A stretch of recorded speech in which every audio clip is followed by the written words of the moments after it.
2026년 새해 첫날 유럽 전역이 발칵 뒤집혔습니다. BBC가 폭탄 선언을 했기 때문입니다. 2026년 세계가 가장 두려워해야 할 나라 1위. 중국도, 러시아도, 북한도 아니었습니다. 놀랍게도 그 이름은 대한민국이었습니다. 케임브리지 대학의 분석은 더 섬뜩했습니다. 한국이 멈추는 순간 세계 경제의 심장이 멎는다. 단순한 비유가 아닙니다. 반도체, 배터리, 조선업, 한국이라는 스위치를 끄면 전 세계 공장의 37%가 즉각 셧다운된다는 충격적인 시뮬레이션 결과였습니다. 옥스퍼드 대학은 이 보고서를 검증하기 위해 긴급하게 간연을 열었습니다. 5,000명이 넘는 인파가 몰려들어 경찰이 출동했고 BBC 카메라가 3대나 설치된 전례 없는 현장. 도대체 한국이라는 작은 나라에서 무슨 일이 벌어지고 있는 걸까요? 지금부터 세계 최고 지성들이 털어놓은 한국에 대한 충격적인 예언을 공개합니다. 영상 시작 전에 좋아요와 구독 버튼 꼭 한번 눌러주세요. 여러분의 응원이 저에겐 큰 힘이 됩니다. 그럼 바로 시작하겠습니다. 강의실 문을 열고 들어서는 순간 저는 숨이 턱 막히는 것을 느꼈습니다. 제 눈앞에는 무려 5,000명이 넘는 사람들이 구름대처럼 몰려 있었습니다. 800년 역사를 자랑하는 옥스퍼드 대학교가 일개 초빙 교수의 강의를 위해 가장 큰 메인홀을 개방한 것은 전례가 없는 일이었습니다. 하지만 그 넓은 공간조차 부족해 복도까지 사람들이 꽉 들어차 발 디딜 틈조차 없었습니다. 창문 밖을 보니 들어오지 못한 수백 명의 학생들이 스크린이라도 보게 해달라며 아우성을 치고 있었습니다. 저는 천천히 강단에 올랐습니다. 수많은 카메라 플래시가 터지며 눈을 부시게 했습니다. BBC, CNN, 로이터 등 전 세계 주요 언론사들의 카메라가 저를 향해 붉은 녹화 불빛을 깜빡이고 있었습니다. 마이크를 잡은 제 손이 미세하게 떨렸습니다. CIA에서 30년간 첩보 현장을 누비며 수많은 위기 상황을 겪었던 저조차도 이런 종류의 중압감은 처음이었습니다. 도대체 왜 이렇게 많은 사람들이 새해 첫날부터 이곳에 모였을까요? 이유는 단 하나. 바로 대한민국 때문이었습니다. 저는 양복 주머니에서 준비해온 물건 하나를 꺼내 높이 들었습니다. 손바닥만 한 크기의 먼지 쌓인 낡은 회로 기판이었습니다. 여러분, 이 기판이 보이십니까? 복잡한 전선과 칩들이 엉켜있는 아주 오래되고 볼품없는 물건이죠. 아마 여러분 중 대다수는 지난 수십 년간 대한민국을 딱 이 기판처럼 생각하셨을 겁니다. 복잡하고 어디에 붙어 있는지도 잘 모르겠고 굳이 알 필요도 없는 아시아의 작은 부품 국가 정도로 말이죠. 청중들의 표정에 호기심과 의아함이 번졌습니다. 저는 잠시 침묵을 지키다가 낮은 목소리로 말을 이었습니다. 하지만 며칠 전 BBC와 케임브리지 대학이 발표한 2026년 세계 전망 보고서는 우리의 그 아니라고 오만한 생각을 산산조각 냈습니다. 보고서의 헤드라인을 기억하십니까? 한국이 멈추면 세계가 멈춘다. 장내가 술렁이기 시작했습니다. 저는 목소리를 높였습니다. 이건 문학적인 비유가 아닙니다. 냉혹한 현실입니다. 제가 CIA 재직 시절 분석했던 기밀 시뮬레이션 결과도 똑같았습니다. 한국이라는 시스템이 셧다운되는 순간 전 세계 공급망의 정확히 37%가 즉시 마비됩니다. 여러분, 37%면 단순한 경제 위기가 아닙니다. 현대 문명의 붕괴를 의미합니다. 저는 레이저 포인터를 켜고 스크린을 가리켰습니다. 거대한 세계 지도가 떴습니다. 하지만 익숙한 국경선은 없었습니다. 오직 한반도를 중심으로 뻗어나가는 수만 개의 붉은 광섬유 선들만이 지구 전체를 촘촘하게 뒤덮고 있었습니다. 이것이 2026년의 진짜 세계 지도입니다. 한국은 더 이상 미국의 동생이나 중국의 이웃이 아닙니다. 한국 자체가 거대한 운영체제이자 시스템입니다. 이 시스템의 전원을 끌 수 있는 나라는 지구상에 존재하지 않습니다. 초강대국 미국도 세계의 공장 중국도 말이죠. 그때 맨 앞줄에 앉아있던 한 남학생이 손을 번쩍 들었습니다. 눈빛이 날카로운 영국 청년이었습니다. 교수님, 질문 있습니다. 지금 전 세계에서 가장 많이 견제받으면서도 정작 아무도 압박하지 못하는 나라가 어디입니까? 미국입니까? 강의실이 조용해졌습니다. 다들 미국이나 중국을 떠올리고 있었겠죠. 저는 고개를 가로저으며 미소를 지었습니다. 그리고 칠판에 분필로 아주 크게 한 글자씩 써내려갔습니다. 코리아. 웅성거림이 파도처럼 번졌습니다. 누군가는 고개를 갸우뚱했고 누군가는 헛웃음을 지었습니다. 한국이요? 그 작은 나라가요? 네, 맞습니다. 바로 그 작은 나라입니다. 저는 단호하게 말했습니다. 미국은 중국의 보복을 두려워합니다. 중국은 미국의 제재에 휘청거립니다. 서로가 서로를 압박하죠. 하지만 한국은 다릅니다. 세계는 지금 한국을 이기려 하지 않습니다. 대신 한국을 자기 편으로 끌어들이지 못해서 안달이 나 있습니다. 한국을 적으로 돌리는 순간 자국의 산업이 먼저 멈춰버린다는 것을 뼈저리게 알고 있기 때문입니다. BBC 카메라가 제 얼굴을 클로즈업했습니다. 로이터 기자가 미친 듯이 노트북 키보드를 두드리기 시작했습니다. 저는 청중들을 둘러보며 확신에 찬 어조로 말했습니다. 여러분은 지금부터 제가 하는 이야기를 믿기 힘들 겁니다. 식민지와 전쟁을 겪은 작은 나라가 어떻게 불과 70년 만에 세계 질서의 중심에 섰는지 그 기적 같은 여정을 들려드리겠습니다. 이 강의가 끝날 때쯤이면 여러분은 주머니 속에 스마트폰을 꺼내 그 뒷면에 보일 듯 말 듯 적힌 메이드 인 코리아 부품들을 경이로운 눈으로 바라보게 될 겁니다. 저는 다시 한번 회로 기판을 들어보였습니다. 조명 아래서 칩들이 반짝였습니다. 처음에는 고물처럼 보였던 이 낡은 기판이 이제는 마치 세상을 조종하는 비밀 병기처럼 혹은 세상을 인질로 잡고 있는 기폭 장치처럼 보이기 시작했습니다. 교수님, 질문이 있습니다. 이번에는 인도에서 온 유학생이 손을 들었습니다. 그는 다소 억울하다는 표정으로 물었습니다. 그렇다면 왜 한국은 주요 7개국인 G7에 포함되지 않습니까? 경제 규모로나 영향력으로나 이탈리아나 캐나다보다 못하지 않습니까? G7에 없다는 건 아직 주류가 아니라는 뜻 아닙니까? 강의실 곳곳에서 동의한다는 듯 고개를 끄덕이는 학생들이 보였습니다. 저는 빙그레 웃으며 고개를 끄덕였습니다. 아주 날카롭고 탁월한 질문입니다. 하지만 여러분, 착각하지 마십시오. G7은 경제 실력 순서대로 뽑는 게 아닙니다. 그건 정치 사교 클럽에 가깝습니다. 진짜 실력은 명함이 아니라 기능에서 나옵니다. 저는 새로운 슬라이드를 띄웠습니다. 복잡하게 얽힌 반도체 회로도와 인터넷망이 겹쳐진 그림이었습니다. 그 중심에는 붉은 점 하나가 밝게 빛나고 있었습니다. 여러분, 컴퓨터 공학에서 말하는 노드가 뭔지 아십니까? 단순히 부품이나 연결선이 아닙니다. 시스템 전체를 연결하고 통제하는 핵심 결절점입니다. 노드 하나가 고장나면 제 아무리 비싼 슈퍼컴퓨터도 고철 덩어리가 됩니다. 한국이 바로 그 대체 불가능한 노드입니다. 저는 강단 앞으로 걸어 나와 학생들에게 질문을 던졌습니다. 만약 내일 당장 한국이 파업을 선언하고 모든 수출을 중단한다면 무슨 일이 벌어질까요? 학생들은 서로 얼굴만 쳐다볼 뿐 답하지 못했습니다. 저는 손가락을 하나씩 접으며 섬뜩한 시나리오를 읊기 시작했습니다. 첫째, 미국의 최신의 F-35 스텔스 전투기와 항공모함이 출항하지 못합니다. 함정의 두뇌인 전투 시스템 칩과 디스플레이를 한국이 만드니까요. 둘째, 중국의 스마트폰 공장과 전기차 라인이 올스톱됩니다. 메모리 반도체와 배터리의 60% 이상이 한국산입니다. 셋째, 독일의 명차들이 조립 라인에 멈춰섭니다. 차량용 반도체와 전장 부품이 없으면 벤츠도 BMW도 굴러갈 수 없습니다. 강의실 곳곳에서 탄식이 터져나왔습니다. 믿기 어렵다는 표정들이었죠. 한 프랑스 학생이 손을 들고 반박했습니다. 중국은요? 중국도 세계의 공장 아닙니까? 한국이 없으면 중국이 만들면 되지 않습니까? 중국은 조립을 잘합니다. 하지만 심장은 만들지 못합니다. 저는 단호하게 잘라 말했습니다. 중국이 아무리 거대한 공장을 지어도 한국산 핵심 부품이 없으면 완제품을 못 만듭니다. 그게 팩트입니다. 껍데기는 중국산일지 몰라도 그 안을 흐르는 피와 신경은 한국산이라는 겁니다.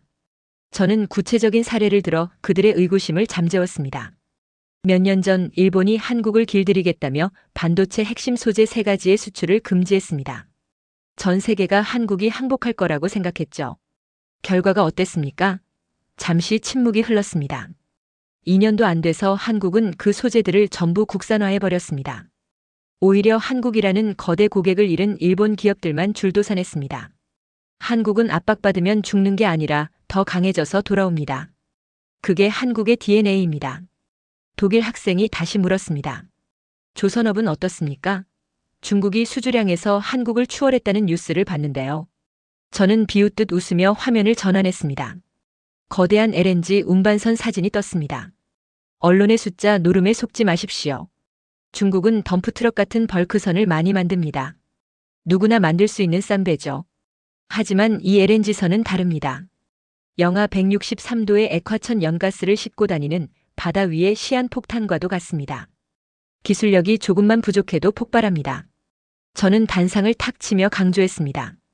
전 세계에서 이 배를 완벽하게 약속된 날짜에 만들 수 있는 나라는 오직 한국뿐입니다. 최근 카타르가 발주한 LNG선 100척 중 70척을 한국이 싹쓸이했습니다. 왜일까요? 납기입니다. 한국은 약속을 목숨처럼 지킵니다. 중국은 늦고 일본은 비쌉니다. 세계 에너지 시장에 목줄을 쥔 카타르가 바보라서 한국만 바라보겠습니까? 한국 조선소가 멈추면 유럽의 난방이 끊기고 중국의 공장이 멈춥니다. 한국은 배를 만드는 게 아니라 세계 에너지의 혈관을 잇고 있는 겁니다.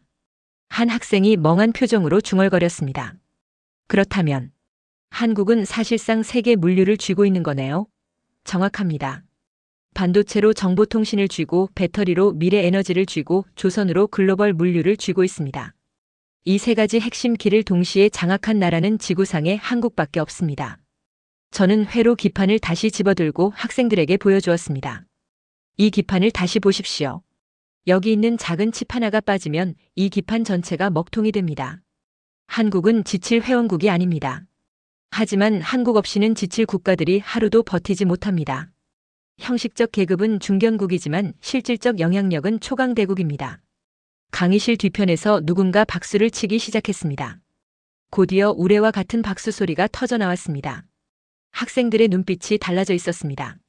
한국을 바라보는 시선에 경외감이 서리기 시작했습니다. 하지만 저는 손을 들어 제지했습니다. 아직 박수 칠 때가 아닙니다. 이제부터 진짜 이야기가 시작됩니다. 미국과 중국이 왜 한국 앞에서 쩔쩔맬 수밖에 없는지 그 딜레마의 실체를 낱낱이 보여드리겠습니다. 저는 다음 슬라이드를 넘겼습니다. 화면에는 주한미군 기지가 붉게 표시된 동아시아 지도가 떴습니다. 여러분, 주한미군이 한국을 지키기 위해 있다고 생각하십니까? 착각하지 마십시오. 그들은 미국 자신을 지키기 위해 저곳에 있는 겁니다. 자, 이제 시선을 조금 더 깊은 곳, 보이지 않는 전쟁터로 돌려보겠습니다. 이 거대한 체스판의 두 플레이어, 미국과 중국에 관한 이야기입니다. 제가 백악관 안보회의에 참석했을 때의 일입니다. 당시 대통령은 책상을 주먹으로 내리치며 참모들에게 소리쳤습니다. 도대체 왜 한국을 우리 편으로 완벽하게 끌어들이지 못하는 건가? 저 작은 나라 하나를 통제 못해서 쩔쩔매는 게 말이 되나? 그때 국무부 장관이 조용히 보고서 하나를 내밀었습니다. 보고서의 제목은 한국 반도체 공급망 차단 시 미국 경제 영향 분석이었습니다. 대통령은 보고서를 읽어 내려가다 말고 얼굴이 불그락푸르락해지더니 결국 한숨을 내쉬며 의자에 주저앉았습니다. 보고서의 결론은 단 한 줄이었습니다. 한국을 압박하여 반도체 공급이 멈출 경우 미국 GDP의 25%가 증발하고 실리콘밸리는 3개월 안에 폐허가 된다. 이것이 바로 미국의 딜레마입니다. 미국은 한국을 동맹으로 묶어두고 싶어 합니다. 하지만 너무 세게 묶으려다 줄이 끊어지면 미국 경제의 목줄도 함께 끊어집니다. 그래서 미국은 한국에게 명령하지 못합니다. 그저 요청할 뿐입니다. 제발 우리 공장에 투자해달라. 제발 우리와 함께해달라. 이건 동맹의 언어가 아닙니다. 파트너, 아니 사실상 갑에게 보내는 의뢰 구애에 가깝습니다. 그렇다면 중국은 어떨까요? 시진핑 주석의 집무실 책상 위에는 항상 한국 리스크 보고서가 가장 위에 올라와 있습니다. 중국은 한국을 싫어합니다. 뼛속 깊이 견제하죠. 사드 사태 때 기억하십니까? 한국행 단체 관광을 막고 롯데마트를 쫓아내고 한류 콘텐츠를 봉쇄했습니다. 그때 중국의 목표는 단순했습니다. 저 작은 나라를 밟아서 길들이다. 경제적 고통을 주면 알아서 우리 밑으로 기어들어올 것이다. 하지만 결과는 어땠습니까? 참담한 실패였습니다. 오히려 한국은 이를 악물고 중국 의존도를 낮췄습니다. 인도와 북미로 시장을 다변화해버렸죠.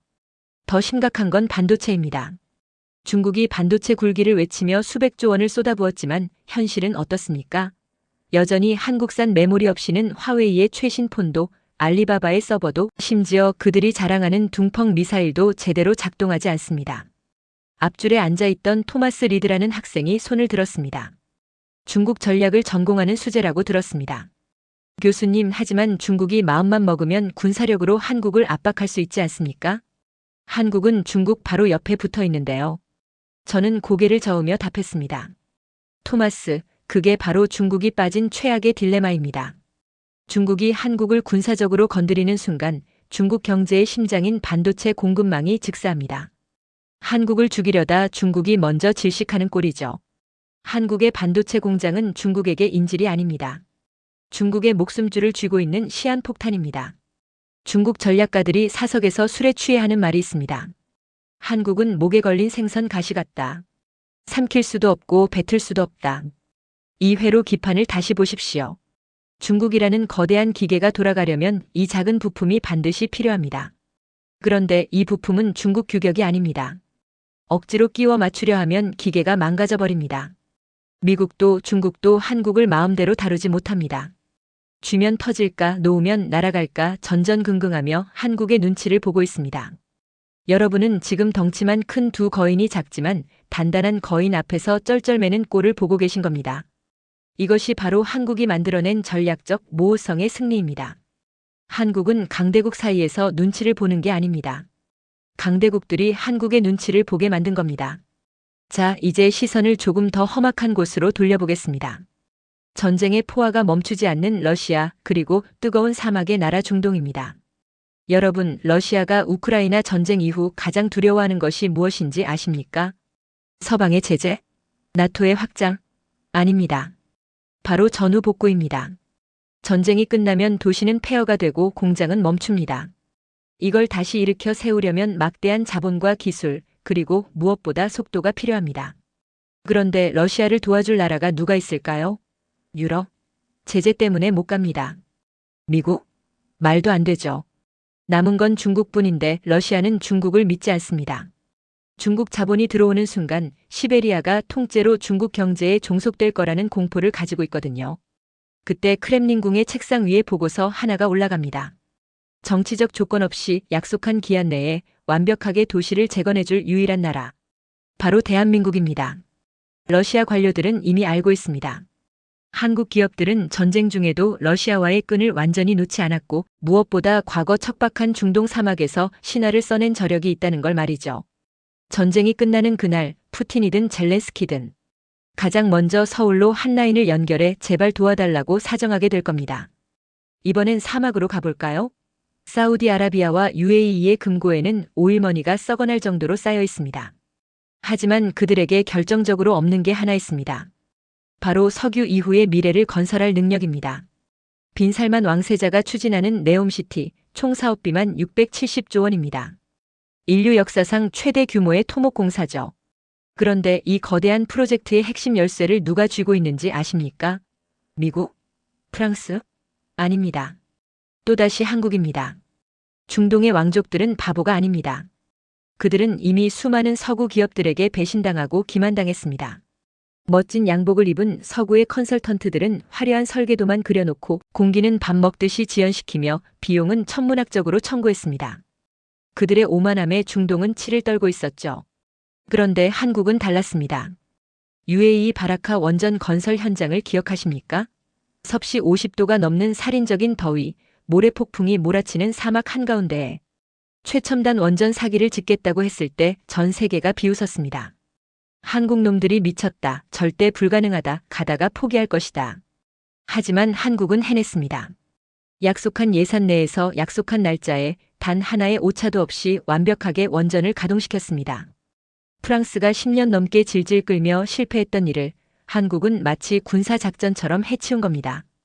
지금 제 손에 있는 이 회로 기판처럼 한국인들은 약속과 마감에 목숨을 겁니다. 우리가 흔히 조롱하던 그들의 빨리빨리 문화가 중동에서는 최고의 신뢰이자 성실함의 상징이 된 겁니다.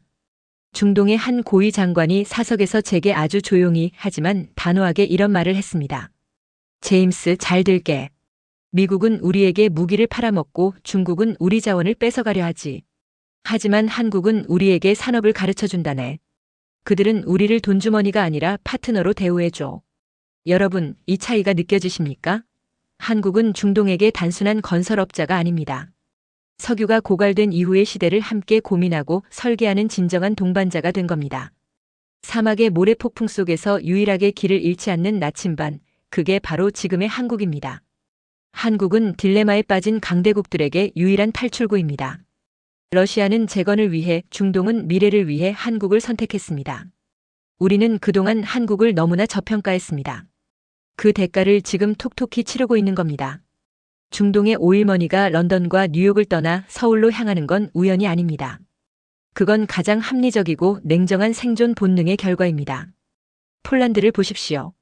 러시아의 전차 부대가 국경을 위협할 때 가장 다급했던 폴란드가 누구의 손을 잡았습니까? 독일의 레오파드 전차? 미국의 F-16? 아니요. 놀랍게도 한국의 K 전차와 FA-50 전투기였습니다. 여기 계신 유럽의 신사숙녀 여러분, 우리는 솔직해져야 합니다. 우리는 늙었습니다. 너무 늙어버렸죠. 복지병에 걸려 몸은 무겁고 혁신을 하기엔 가진 게 너무 많아 겁쟁이가 되었습니다.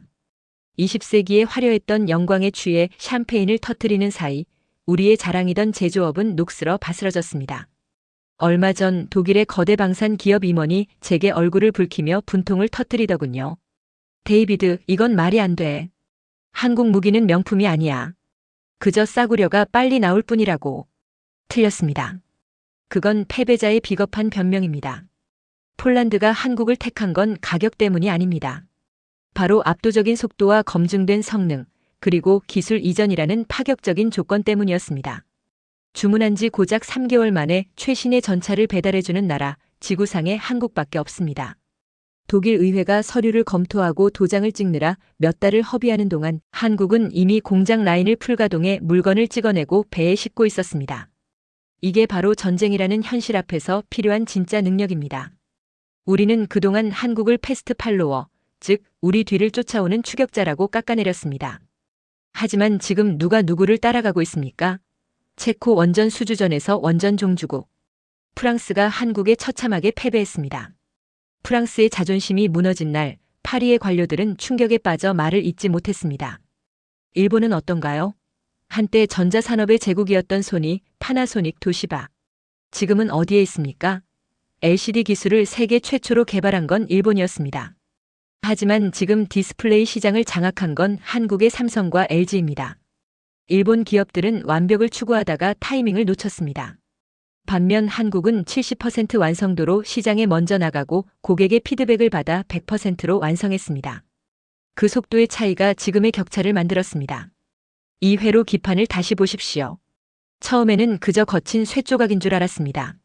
하지만 자세히 보니 이건 우리가 이미 잃어버린 야성과 열정으로 재련된 물건이었습니다.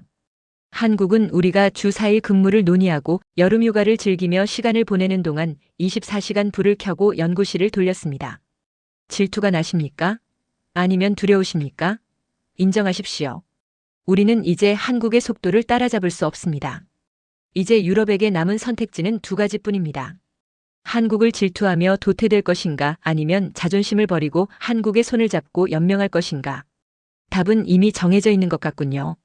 최근 일본 경제산업성 보고서에 따르면 일본이 한국에 절대적으로 의존하고 있는 핵심 품목이 무려 159개에 달한다고 합니다. 이 159개의 공급 밸브를 한국이 잠그는 순간 일본의 첨단 공장은 고철 덩어리가 되고 도쿄 주식시장은 그날로 폭락합니다. 누가 갑입니까? 기술을 가르쳐줬다고 생색내던 스승입니까? 아니면 이제 그 스승의 목을 쥐고 있는 제자입니까?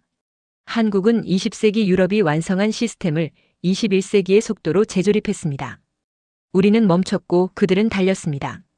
그 결과가 지금 여러분의 눈앞에 있는 이 굴욕적인 성적표입니다. 여기를 봐주십시오. 스크린의 세계 지도가 붉게 물들고 있습니다. 여러분, 지금 등 뒤에 식은땀이 흐르지 않습니까? 이 붉은 점들이 무엇을 의미하는지 아십니까? 바로 한국이 멈추면 즉사하는 국가들의 목록입니다. 미국, 중국, 중동, 유럽. 우리가 방금 이야기한 나라들뿐만이 아닙니다. 지도를 좀 더 자세히 보시죠. 전쟁 중인 러시아, 자원부국 인도네시아, 심지어 일본과 베트남까지 전 세계가 시뻘겋게 타오르고 있습니다.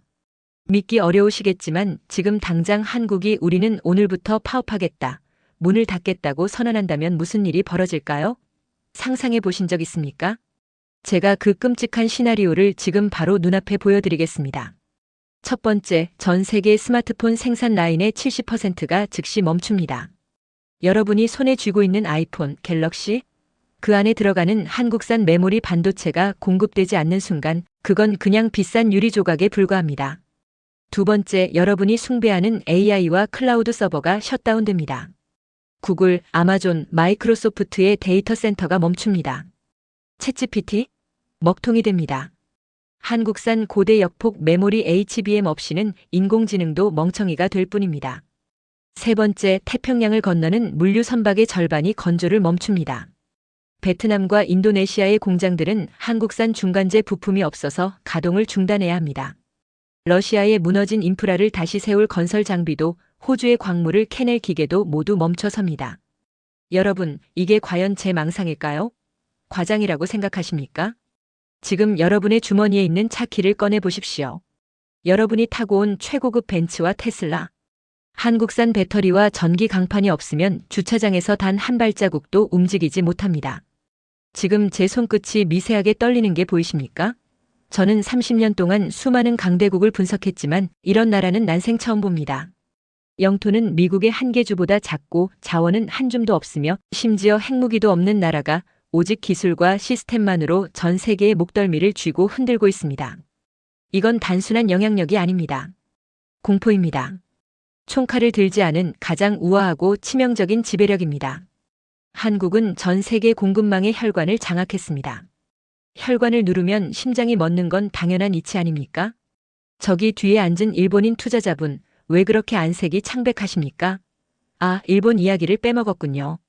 한때 한국을 식민지로 삼았던 일본, 그 자존심 강한 나라가 지금 한국에 절대적으로 의존하고 있는 핵심 품목이 159개입니다. 이 159개의 공급이 끊기면 도요타와 소니의 공장은 그날로 멈추고 일본 주식 시장은 폭락합니다. 여러분, 아직도 한국이 그저 동방의 예의 바른 작은 나라로 보이십니까? 여러분의 눈동자가 심하게 흔들리는 게 보입니다. 입술이 바짝 마르시죠? 맞습니다. 인정하기 싫겠지만 당신은 이미 이 전쟁에서 한국에게 주도권을 완전히 뺏긴 겁니다. 한국은 이제 선택지가 아닙니다. 우리가 숨쉬기 위해 필요한 산소입니다. 산소가 없으면 어떻게 되죠? 죽습니다. 세계는 지금 한국이라는 산소 호흡기에 목숨을 걸고 있는 겁니다. 호흡을 가다듬고 냉정하게 생각해 봅시다. 지금까지 강대국들은 한국을 그저 장기판의 말 정도로 여겼습니다. 필요할 때 요긴하게 쓰고 쓸모가 없어지면 언제든 버릴 수 있다고 생각했죠. 하지만 놀랍게도 그 말이 살아서 스스로 움직이기 시작했습니다. 심지어 이제는 말을 두는 사람의 손목을 물어뜯을 기세입니다. 러시아를 한번 볼까요? 전쟁의 포화가 멈추고 나면 폐허가 된 도시를 누가 재건할까요? 중국? 중국은 건물을 짓는 게 아니라 빚더미를 안겨주고 자원을 약탈해 갈 겁니다. 서방? 제재 때문에 들어가지도 못합니다. 남은 건 누구죠? 지구상에 단 하나 한국뿐입니다. 러시아 관료들은 이미 알고 있습니다. 한국은 전쟁 중에도 러시아와의 끈을 완전히 놓지 않았고 무엇보다 약속한 공사를 기한 내에 끝내는 유일한 나라라는 걸 말이죠. 전쟁이 끝나는 그날 푸틴이든 젤렌스키든 가장 먼저 서울로 한 라인을 연결해 제발 도와달라고 사정하게 될 겁니다. 일본은 어떤가요? 한때 한국을 식민지로 삼고 기술을 가르쳐주던 그 스승 국가가 이제는 한국 반도체 라인을 유치하려고 수조 원의 보조금을 뿌리며 구애하고 있습니다. 소니가 삼성의 패널을 구걸하고 도요타가 LG의 배터리에 목을 매는 상황. 역사의 아이러니가 느껴지십니까? 여러분, 이 숫자를 머릿속에 각인해 두십시오. 159개. 일본 경제산업성 보고서에 나온 숫자입니다. 일본이 한국에 절대적으로 의존하고 있어 대체가 불가능한 핵심 품목의 개수입니다. 이 159개의 공급 밸브를 한국이 잠그는 순간 일본의 첨단 공장은 고철 덩어리가 되고 도쿄 주식시장은 그날로 폭락합니다. 이제 묻겠습니다. 누가 갑입니까? 돈을 쥔 자입니까? 아니면 대체 불가능한 기술을 쥔 자입니까? 한국은 지난 70년간 피눈물을 흘리며 증명해냈습니다. 대체 불가능한 존재가 되면 그게 바로 권력이다.